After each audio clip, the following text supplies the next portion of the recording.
welcome back to my Taglish channel.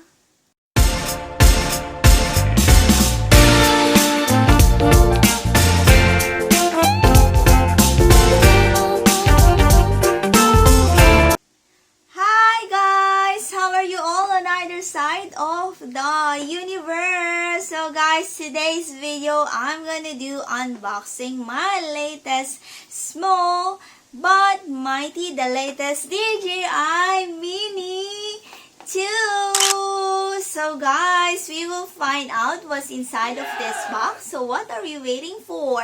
Happy watching! Let's get started. This is the box, the front, the side, the back. So when you open it, there's a black shoulder bag with a strap. The case is water resistant but not waterproof. So there's a pocket in the front. When you open it, first we will take out the drone or the aircraft.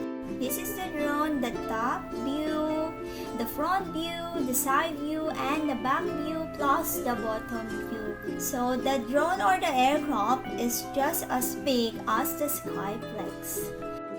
So I will set aside the drone. So the next one is the remote controller of the DJI Mini 2. So this is the remote controller, the top view, the back view, the bottom, the top, and the front.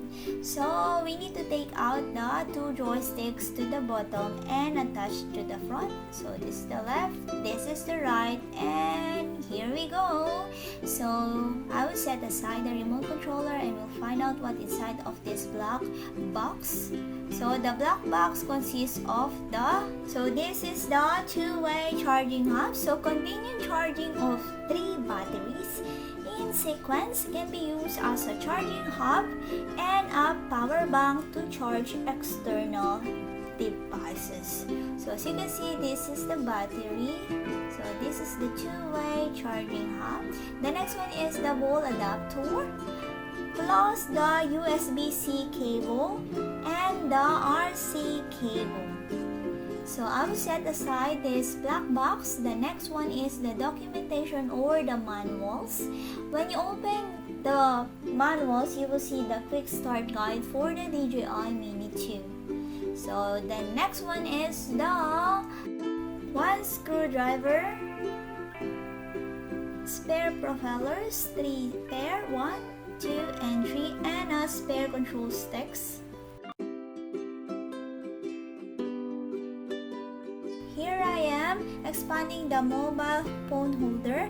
At the top of the remote control, this is the USB cable that connects the remote control to your mobile phone.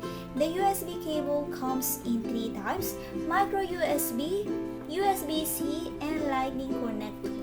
To get the drone ready to fly, all you need to do is to take off the propeller holder, which secure and protects the propellers during storage and transportation.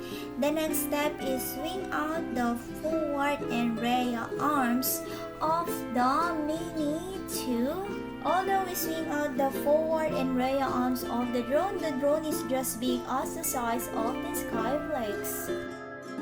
This is the unfolded DJI Mini 2. It can be seen here that I am comparing the size of my mobile phone to the drone.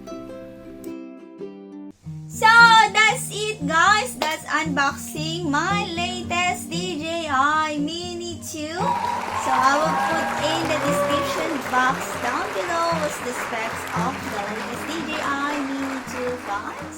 That's the end of our unboxing for today guys. Hope you enjoy watching and you learned something today. Thanks for watching. Please like if you did enjoy my video today, and please do subscribe if you haven't yet, and don't forget to hit the bell button for you to notify on my next video, and please comment down below if you like this video guys, and see you when I see you on my next one. Bye bye guys, be good, take care, be safe, and ciao.